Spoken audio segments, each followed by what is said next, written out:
My guest this week is Nancy Solari, the founder, creator, and host of Living Full Out, a company she started in 2008 to inspire others on how to overcome life disappointments and strive for their goals. Nancy's story is full of heartbreak and hardship, and yet she has one of the most positive and encouraging attitudes I've ever met in my life. I loved this conversation, and I know you will too. So without further ado, on to my conversation with Nancy.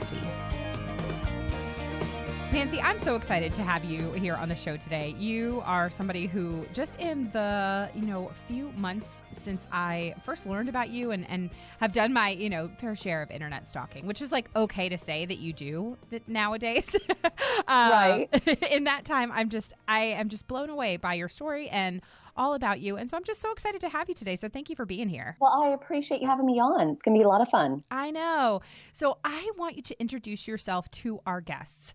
Or to our listeners, I guess I should say. Although listeners, you're kind of like my guests. It's like you're just hanging out here in our digital audio living room or something. You know what I'm getting at. I get it. Nancy, I'm going to have you give us the Nancy 101. So tell us your story and how you got to doing what you do for a living. Sure. Thank you so much. So I think I'll just kind of take the audience back a bit to, growing up around 10 years old, experiencing my parents' divorce, which, a handful of kids grew up with. And there was also domestic violence in my family. I had to watch my sisters combat that stress with then developing eating disorders, watching my mom go through breast cancer, and just so many things that were coming at me at such a young age. But then the topper was really at age 16 when my sisters and I, all three of us, were diagnosed with what's called retinitis pigmentosa, RP, which is a degenerative eye condition. So even to this day, there's really no cure. And we were pretty much told in our teenage years that we would go blind by 40. Now, I am over 40 now, but I would say that over the years, it's really taken some measurable jumps. It affects night blindness, so nighttime is super dark for me. It affects color blindness, so I technically know that a stop sign is red, but it doesn't look red. It's depth perception loss, so nothing has edges or curbs, so the steps don't have an edge to them. And then really the saddest part is not being able to see people's faces or not being able to pick up a piece of paper and just read it because all of those details are gone. And when I was given that news, you kind of have two routes that you can go. You can either hunker down and kind of surrender to this diagnosis, or you can rally and say, okay, I'm going to go after life and see what I can see while I can. And so that's kind of what I did. I kind of had this bucket list of things I wanted to do with my life, but I took all the things that required seeing and I really went after those first. So my sister and I, we traveled for 3.5 months all through Europe, saw the Vatican, ran with the bulls in Spain, did everything I could see there, traveled to Japan. And I also wanted to make sure I got my degrees. And I went to the University of Oregon, got a degree in broadcasting and psychology. And the thing that's interesting about that is I had grown up, like so many of us, watching Oprah. And I thought, gosh, if I could take the worlds of psychology and broadcasting and combine them together, I would love to do that. And so, getting my degrees was important. And then really going out there and trying to find my way in the world of broadcasting. And what I realized really over the years is that it wasn't about becoming another Oprah. It was about becoming a Nancy original. And that takes time to figure out. And so as I went along, I had successes in broadcasting and really was mentored by really great professionals at Good Morning America, Entertainment Tonight, really saw how shows were put together, worked behind the scenes on the Lisa Gibbons talk show. And it was really during those early stages that I started to see my vision take its first jumps. And it became really hard to see in dark studios or, reading a teleprompter, the words would get twisted around. And so I had to do some soul searching then as to, gosh, do I keep going after this career that's so competitive? And I didn't know how to explain my visual changes. And so I did decide at that point to make a career change. I'd always had a passion for singing. So I went into the music industry and I thought, okay, singing does not require my eyes.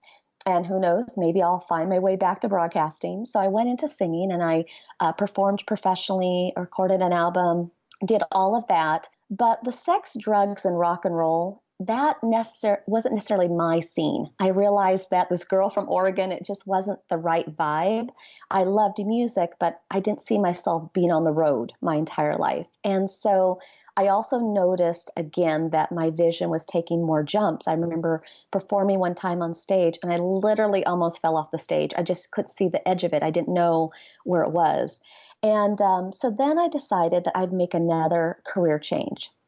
I went into real estate.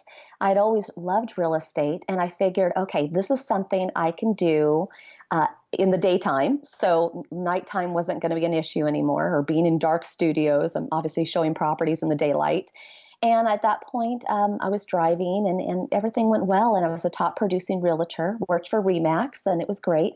But then my vision took another jump. And so at this point, the lines on the road started to disappear. There was a day when I accidentally hit two people. Now, the good news is it wasn't my fault. I'll tell that story at another time, but it did always stay in the back of my mind. Was it really not my fault? Did I not see them? And so I decided that day at 24 to give up driving. And I had to decide, okay, how am I going to stay in real estate? I'm in Los Angeles. I'm a top producing realtor, but how am I going to do this? So I would literally take anywhere from 2 to 12 buses in a day. I would show up to a property early. I would turn on all the lights, literally every light I could, memorize all the steps, and really have down how I wanted to talk about the home. My clients would show up in their luxury automobile. We'd have a successful showing. They would take off. And then I would walk back to the bus stop and I would catch my next bus to my next showing. And even on days of open houses, I'm pretty sure the bus people thought it was kind of strange. There was this realtor with about 6 open house sandwich signs, flags, you name it. I would show up to my open house about 2 hours early, walk the neighborhood, put out all the signs, do the 3-hour open house, and then take another 2 hours to pick up all my signs, jump back on the bus, and go home. And then over time, I hired assistants and they became the ones that drove. And I found better methods. I became more efficient. But I remember one day in 2007 where helping someone buy the biggest home of their life, or an investment property, it was a great feeling. But I knew that I could do more. So I decided to create Living Full Out in 2008. And I really wanted that to be a company and a platform where I could do what I could to help people overcome obstacles, challenges they faced, and put together a game plan for how they could achieve their dreams. And sometimes achieving your dreams isn't hitting that brick wall over and over again, but reassessing and making changes. So I got really good over the years at making changes, so I'm an expert at that. And so over time with Living Full Out, it grew, first of all, with coaching, helping people one-on-one, just, getting over those hurdles. Then we incorporated public speaking, and I started speaking all over the country. Then KFWB came knocking on our door, and they wanted to do a life coaching show on the weekends. Actually, they had Les Brown do it during the week and me on the weekends, and that was successful. And then we evolved the radio show to KABC in Los Angeles. And then we just kept going and further syndicated it nationally from there. And the success of the radio show also earned us enough money that I was able to put together a TV show pilot. So remember that 10-year-old girl watching Oprah Winfrey still had that in the back of her mind. She didn't know how she was going to get there. She didn't know what it was going to look like. At this point, I was like 10 going on, I think I was 32 when we finally did the pilot. And it was great. And we had a great crew and a team, and we interviewed people. And I remember being on the set thinking, wow, this really came true. Like, this is awesome. Didn't know how long it would last or where it would go, but it was definitely a bucket list item achieved. And then we kept growing Living Full Out from there, writing books, developing our blog, social media.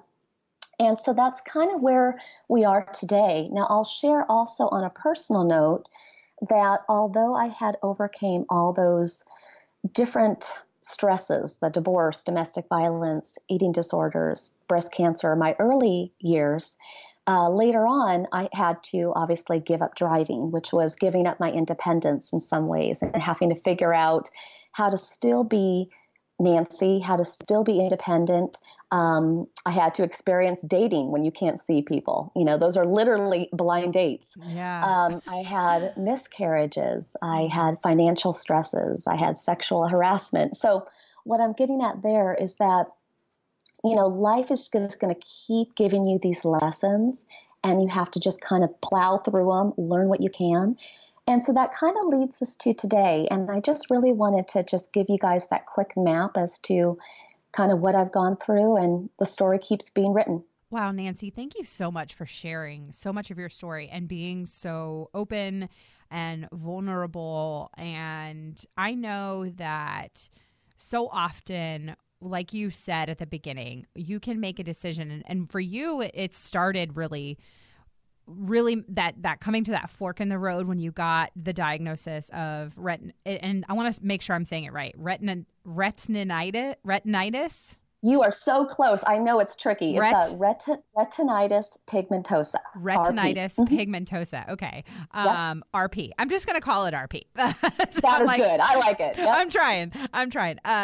So when you got that diagnosis and you said that you can really hunker down and surrender to the diagnosis, or you can rally and go after life.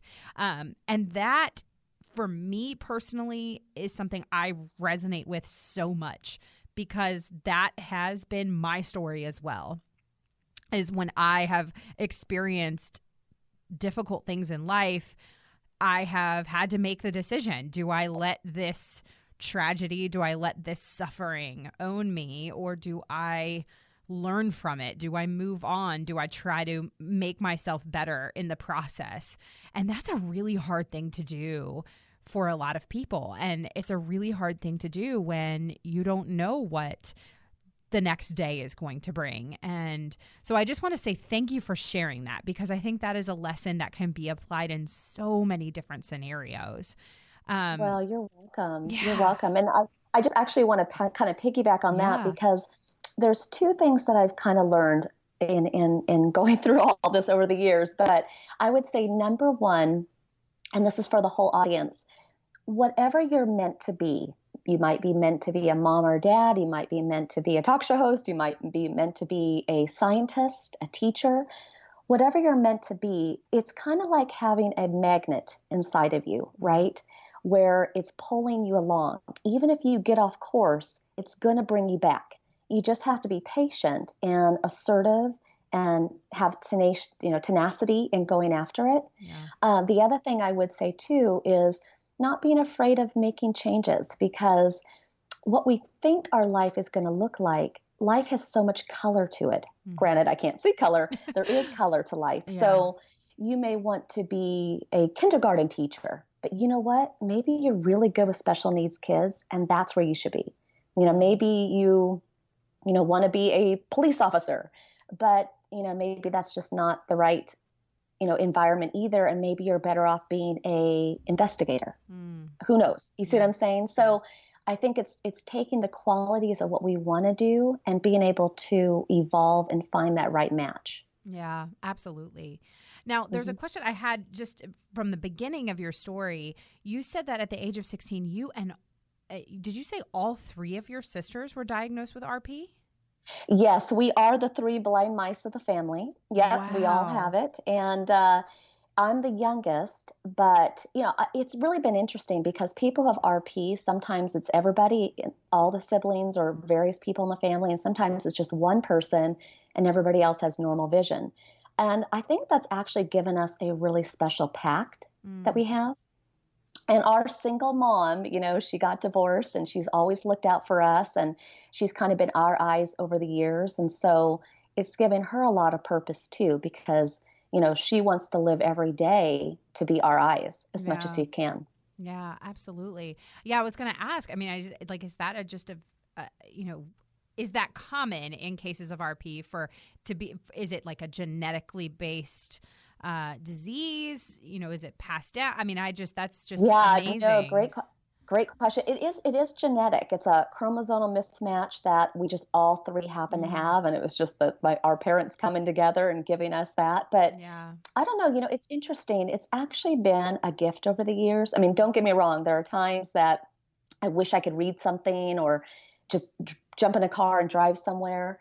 But the experience of how I meet people is not based on what I see. Yeah. Even if I go to a doctor's appointment, I will walk in, I will go to security. Well, actually, I should say my Lyft driver or my Uber driver will walk me in, pass me off to like security or a pharmacy or whoever is at that first level. And then somebody there will walk me to my suite number. But along the way, I'm holding their arms, I'm saying, "How's your day?" Other than if I was fully sighted, I would just march in that lobby, hit the elevator button, and go to my appointment. So there's a lot of opportunities throughout the day where I get to have kind of moments with people where I don't think I would if I saw perfectly. We do live in a kind of a day and age where we don't really connect with people when we're out and about anymore. And I'm somebody, my husband always laughs at me because I am totally the person when I am out. And I will say, I'm prefacing all of this with I'm introverted.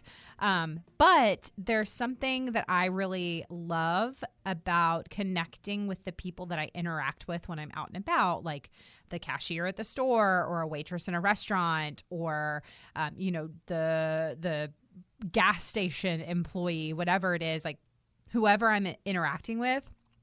I always make sure to either learn their name or address them by name if they have a name tag, and I ask them about their family and I get to know them, because I think so often, and maybe it's because I used to work in a lot of like retail and restaurant-based businesses, and so I just remember what it felt like to be just treated like, the help.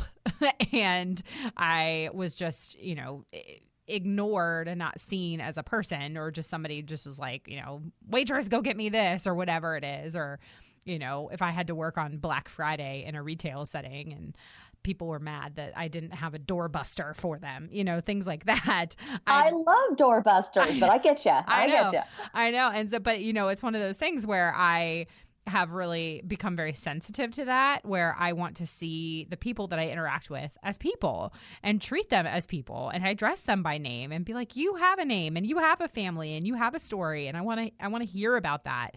And even if I'm only going to be interacting with you for 30 to 45 seconds, I want you to know that in that 30 or 45 seconds, like, I saw you as another fellow human being that I respect. And that's just a quality I don't think a lot of people have these days. So that's just, what a cool perspective you have about the way that you're able to connect with people on a different level. Well, I appreciate that. I mean, like I said, even dating's a bit of a hoot Yeah. because I literally don't know what they look like until I meet them. And even at that, it's about their voice, the touch of their hand, their Mm-hmm. embrace. That kind of shapes for me who they are as Yeah. a person. Yeah. Mm-hmm. Now, I want to ask a little bit about your experience in the music industry, which is really really cool, because I also love music and I was a singer for years. And so I always had dreams of one day becoming a professional singer, which obviously I never pursued. But I think anybody who's like loves to sing dreams of that at some point. But I'd love for you to share a little bit more about your experience. And you mentioned that working in that industry was really challenging, especially, kind of like you alluded to the sex, drugs, and rock and roll sort of situation. What were some of the things that you really took away from that experience, both positive and negative? It's really a good question. I mean, on one hand, you have the dreamers, kind of like what you were saying, right? You put together a demo tape, you go to all the right venues to hope to meet that producer, that somebody that will open that door for you. And then you try to get out there and you try to gig and you try to just make your way. The thing is in life, you can look at life like you're a small fish in a big pond, or that you're already a big fish in a small pond. And you kind of have to have that balance. You don't want to have too big an ego that you don't realize that there's other people there. Yeah. But you also have to be careful not to get gobbled up by the competition, because again, no one will talk or sing or act exactly like you do. They may be similar, but they're not going to be exact. And so for me, I kind of had to find that balance. And kind of I guess the unfortunate sides of the music industry, are the fact that it's a very abundant industry. So, one of the things that I was told early on, and really kind of one of my reasons to get out of it, was one of my producers was trying to, actually, as the manager, I'm sorry, at the time, he was trying to convince me that if I broke my 2 front ribs, that I would look thinner. What? That is right, people. That's what I'm talking about. There are insane things that people will do to get ahead. Now, I didn't do that. I'm very proud of my front ribs. We're still together to this day. Yeah. But things like that, or, watching people snort Bentleys up their nose, literally so much that it's over the top. And I just remember being at a get together of very successful artists. And I just remember going into the bathroom, looking into the mirror, and I was like, these are not your people. These are not the people who are going to catch me when I fall. And again, remember, during that time, my vision was still taking jumps, and it just didn't feel like it was my long-term home. But I took from the experience being able to, again, put together that album and perform on stage and, just do those sort of things. I've tried out for X Factor, a singing show. I've done a lot of great things over the years, singing the national anthem. So I really feel like that dream has been checked. Yeah. And then it was going on to find the next adventure. What a cool perspective to have. And I love that you said, I feel like that dream has been checked. Because I think sometimes we get into a mentality that if we pursue something that we want and we do it and then we change courses, that we've given up on that thing. When that's not necessarily how it works. And sometimes it's just recalibrating. And like you said, just you become an expert at having to change directions.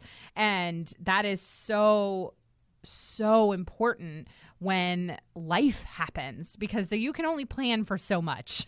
And I always love that, you want to know how to make God laugh is tell him your plans. And he's like, okay. Oh, I love that quote. I know, exactly. I know. Yep. And that has been so much my story as well. And that's the story of so many people I know is you do everything you can to make your own plans, and then God laughs at you and is like, okay, well, I have something better for you, or I have something different in mind. And, for me, my dream, my life dream for as long as I could remember was to be on Saturday Night Live. It was to be on Saturday Night Live. I took all the comedy classes. I did all the improv. I did all of the sketch comedy. I traveled. I went to New York. I went to Chicago. I, performed on these big stages. And I realized at the age of 25 that I was like, you know what? I don't think this is actually what I'm supposed to do anymore. And I think I'm supposed to take these skills and apply them into something else. And I didn't know what that looked like. But for a while, it was really discouraging because I kind of felt like other people felt like I was giving up. And, because it was all I ever talked about. It was all I dreamed about was being on Saturday Night Live and moving to New York. And I just realized I went on a trip to New York in the spring of 2010. And I was looking at apartments. I was looking for jobs. And I went up there. And by the time I came home, I said, I don't think that's what I'm supposed to do. I don't think I'm meant for that. And that was a really hard thing.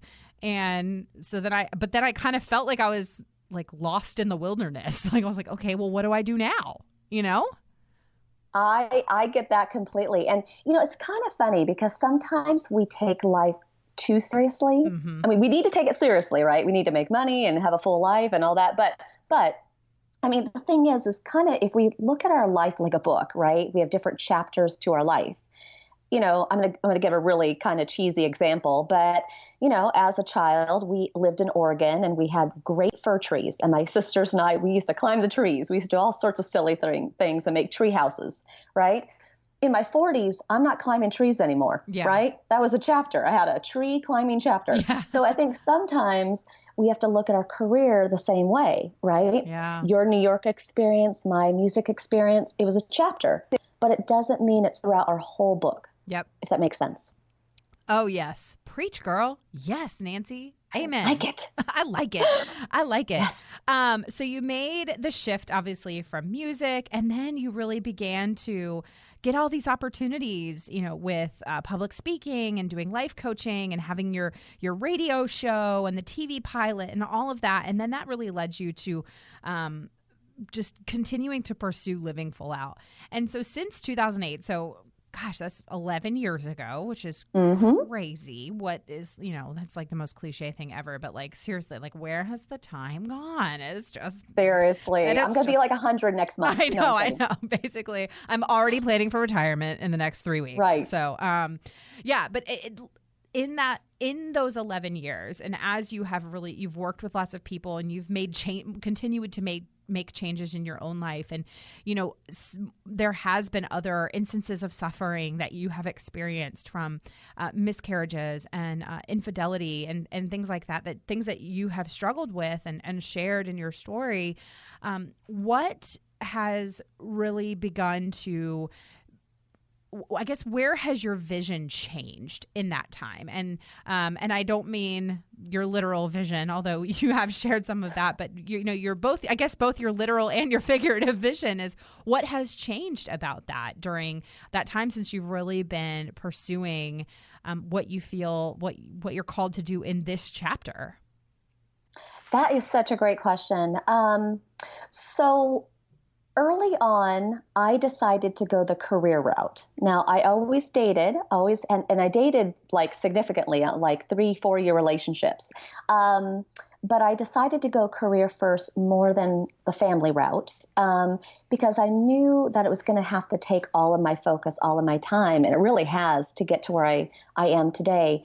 But at the same time, what I would say about kind of what I've learned is, again, it's just kind of being able to, it's not about letting go of fantasies or dreams that one would have, but I think it's really about modifying that. So, modifying the type of relationships that like what would have been a great relationship back then, the guys that were like, going to clubs or, traveling the world. I've definitely had those guys. I don't know if that's my guy today. Do you see what I'm saying? Yeah, absolutely. And so I think it's just kind of figuring out over time, like, what is it that you really want? And I grew up in the Sex and the City generation, right? And so I identified with those characters. And the thing that I want to say about that is, I think so oftentimes we look back and like, I don't know, I'm 42, but I feel 32, right? And that's a beautiful way to be because it's like that song, Forever Young. But at the same time, sometimes we have to realistically go, okay, if I live to be such and such, what do I really want to do with the rest of my time? So in some ways, it's that fine line between, I don't feel my age, but at the same time, just being realistic with, okay, game on. It's kind of like when I was losing my vision or when I got that diagnosis. It was like, okay, I have RP, I'm 16, game on, what do I want to do? Mm-hmm. Now for my current life, I would say, okay, I'm 42, game on again. What do I want to do? Yeah, that's absolutely. how I'd answer that. Absolutely. And so who are you working with now? Like, what's your primary career focus at this current moment? Well, the radio show is a big one for us because it has been so effective in helping people really just not even selling, not even like we're like it's a business thing. It's just kind of taken on a life of its own that people do depend on the ability to call in because I give them life coaching. So it's not to say that everybody can afford therapy or can afford a life coach. So we dedicated time within the show for people to call in with a burning question they have so that we can help them. Try to bring inspirational guests who have overcome things that are relatable, and some are extreme. We've had people who have overcome plane crashes, or we've had people that have been injured and now they're quadriplegic, and how do they live full out in life? How do they, get through those really hard days?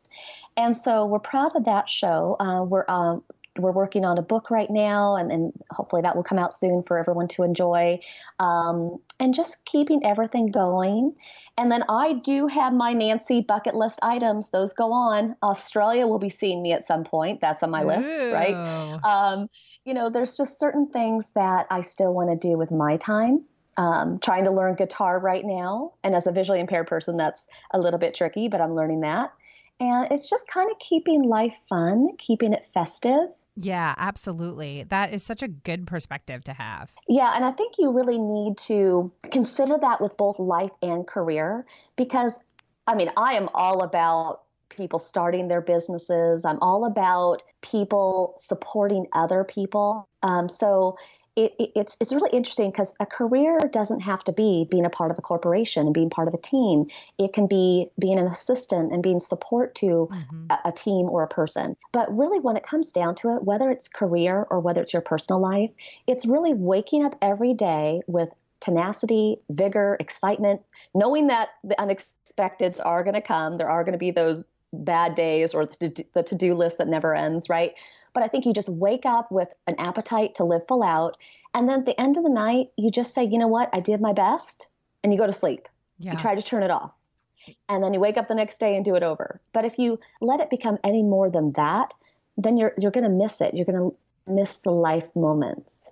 Yeah, absolutely. Absolutely. Amen, Nancy.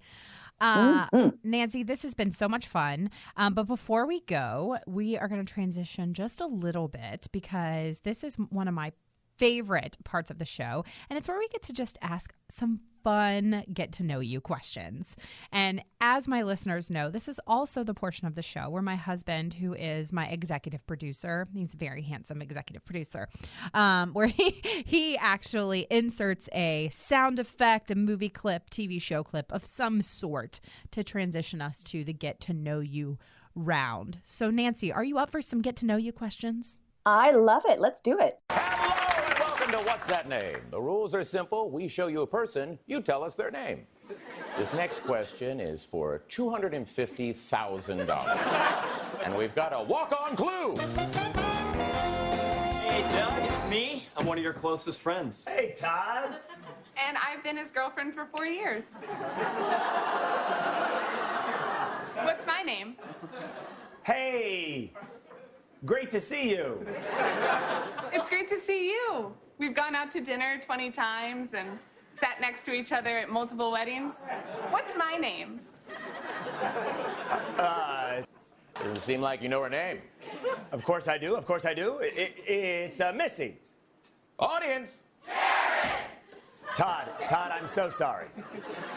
Interesting choice to apologize to him. So my first question is, what is your spirit animal and why? Oh, that's a great question. I would say it is a dolphin. Ooh, I like it. Yeah, I think to be a dolphin, you jump out of the water, you move fast, but at the same time, you're a partner to others. The dolphins are not mean people, but they're fun, they're playful. And I think that represents a lot of who I am. I love it. That's a good one. Okay. What is your most unusual? That's right. What is your most unusual talent? Well, I am actually double jointed in my toes. Ooh, that is interesting. And I remember back when, in my early 20s, I was trying out for some horror movie, and they auditioned me because they were they're actually auditioning my feet because they wanted to be able to have somebody pick up the phone that had a cord to an actual dial, a keypad, and they wanted the person to be able to dial 911 with their toes, but also be able to move the phone so that the person could scream into it. Somebody clearly had a slightly better feet than me. I had a hard time with the last one, but I did pretty good. That's hilarious. I love it. Okay. Would you rather have unlimited sushi for life or unlimited tacos for life? Oh, for sure, tacos. Yes. I get it. I get it. I know sushi is more healthy, but I don't know. It's unfortunate. But I'm a fettuccine Alfredo cheeseburger quesadilla girl Yeah, me too. Me too. I every day. But mac and cheese, all naughty stuff, I'm all in. Love. I love it. Okay, so since you are a singer or former singer, I thought this would be a good question for you. What cheesy song do you have totally memorized? Well, I would say one of the songs is Britney Spears' Baby One More Time. I love that song. And also my sister and I, we will sing the Weather Girls, It's Raining Men, and that is the Ultra Cheese song. Oh, yes. Yeah. Karaoke night, you got to sing some It's Raining Men. I love it. Of course. I love it. Okay. And then my last question, which is my favorite question to ask all of my guests, and that is, what are you most grateful for today?